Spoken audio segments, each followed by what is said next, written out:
Hey folks, my name is Pravus and welcome to more Plague Inc. Evolved as we continue with our official scenario Mega Brutal Guide series in the new Aliens and Anti-Vaxxers DLC. Herd immunity is next. What doesn't kill humanity makes it stronger! In this upgraded simulation, infected people may now recover from diseases and develop a natural immunity to prevent reinfection. Can herd immunity save the world? This is a weird scenario because I'm probably, almost certainly, not going to kill everyone. In fact, I think it's borderline impossible, and yet we're still going to win this scenario. I'll explain a bit more, but it's an interesting one. Very interesting. As usual, you can play with any of the disease types except for some of the special ones like the Neurax worm.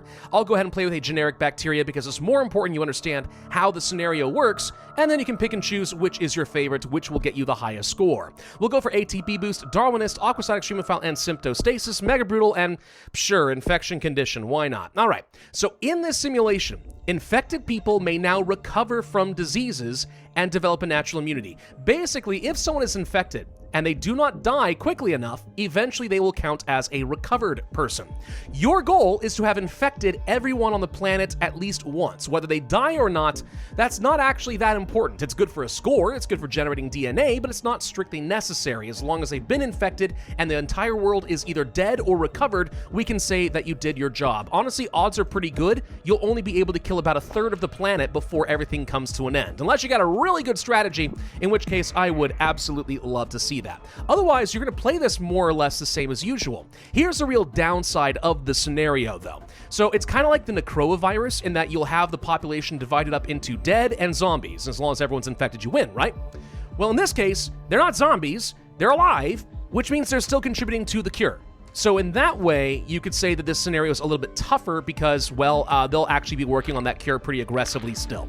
So you need to be moving pretty fast, but with most of the strategies I go for, I mean, as long as you're going fast, you're going to end up being fine. Let's go for our standard lineup of going toward the skin lesions, then I'm going to be picking up things like some sneezing. Might actually go ahead and go for things like some abscesses, cysts, hypersensitivity as well. Not strictly necessary at this exact second, but I've kind of become more and more of a believer that getting some abscesses early on is not bad, just for some of that extra severity early on. It's pretty good. Then we can focus on getting some early transmissions. Now, since we started in Saudi Arabia, probably going to go for things like the air transmission.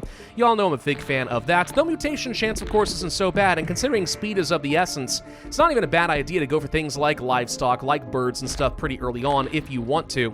Not bad, but we'll just go ahead and stick with the kind of basic lineup. Again, the strategies I've shown you guys across all these different diseases, it's not necessarily to get the absolute best, most optimal score. It's usually to find something that is very consistent, and this strategy typically does work. Infected are now recovering in Saudi Arabia, so if you take a look over here in Saudi Arabia, we will see, for now our numbers will probably be going up because we're still kind of more of an acceleration phase, but eventually these numbers will start going down. Eventually it's going to even hit 0, which is kind of crazy. Now, if you can get things like necrosis, that's a pretty good way of ensuring that everyone on the planet is going to get infected at least once, which is kind of one of my big goals here, so it's kind of the same strategy we normally would follow to that extent. And then as long as there's some dead in the country, you're probably going to be able to infect everybody and therefore win the scenario without too much of an issue. And then it's just a question of how quickly can I get myself some nice score. I'm going to go ahead and refund the tumors. I don't need the lethality at this stage. I will pick up things like the hypersensitivity and the pneumonia. That'll help as we continue spreading around in places like Europe, and eventually I think we are now in Russia. That's great. Let's go ahead and grab ourselves some cold resistance and some drug resistance. That'll be helpful. We've mostly got the stuff that I really care about. I just want to make sure that we're not going to fall behind in all the other things. But yeah, this is a pretty standard lineup. Now, I will say from all these official scenarios that we have been playing, like the last 3 or 4 in a row have been like, yeah, play the way you normally play. Yeah, but just play the way you normally play. And it's like, I don't know, I kind of would like to have a bit more variation, but I will say the idea of, like, let's say in the last one with the vaccinations blocking out a bunch of the population, or in this one with a covering population, I think they give some pretty great ideas for what people can do in things like some custom scenarios, and I am all for it.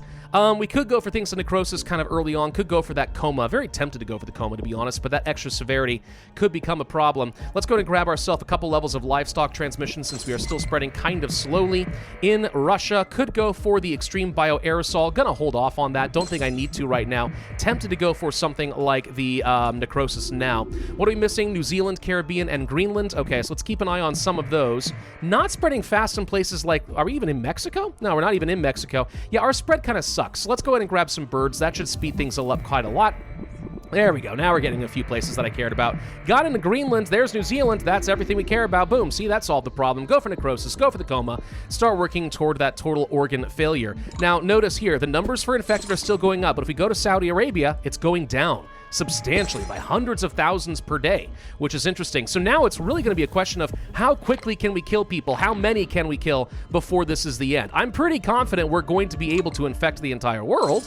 That's going to happen. Thank you, necrosis. You're just that freaking good, but you get the idea. Let's go ahead and work toward the insanity. That's not so bad. I'll start working toward things like, let's say, dysentery and stuff. I do find, by the way, that going for things like vomiting and sneezing is pretty good. I forget about, like, the projectile combos. Sometimes that is actually pretty nice. Let's get hemorrhagic shock next.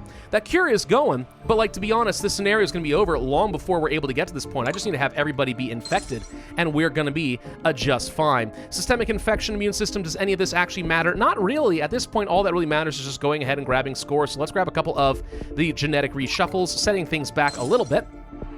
Now, it's not going to immediately end just because the entire world has been infected. We have to wait for everybody to have recovered first. But you can see here my infected numbers are dropping dramatically. It's almost as if we're being cured. I mean, obviously we're not, but it's the same basic principle here. We're going to end up with a 50% cure rate or so, maybe about to like 53, 54, 55. Come on, I wish we could slow that down just a little bit more, but it's fine.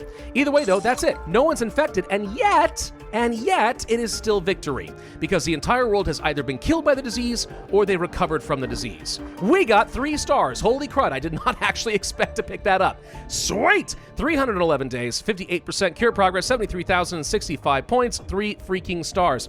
Yeah, same exact thing you would normally do. There's really nothing that special or unusual about this. There's nothing custom at all, except for the fact that the entire way that the scenario plays is different and your objective is different. But hey, cool. My strategy still works. We got a great score, and it's a pretty cool idea. I really feel like we played a custom scenario very similar to this in the past. Probably actually have, and I bet you this is actually derived from that. I could be wrong, but either way, that's one more down. Now we get to go to some of the really wild stuff. Hell on Earth is going to be our next official scenario, and I am excited for that one. Thank you all very much for watching. Hope you enjoyed. If so, I would ask you to hit that like button, leave a comment, subscribe, join the Discord server if you want to talk more Plague Inc., and I will see you guys next time.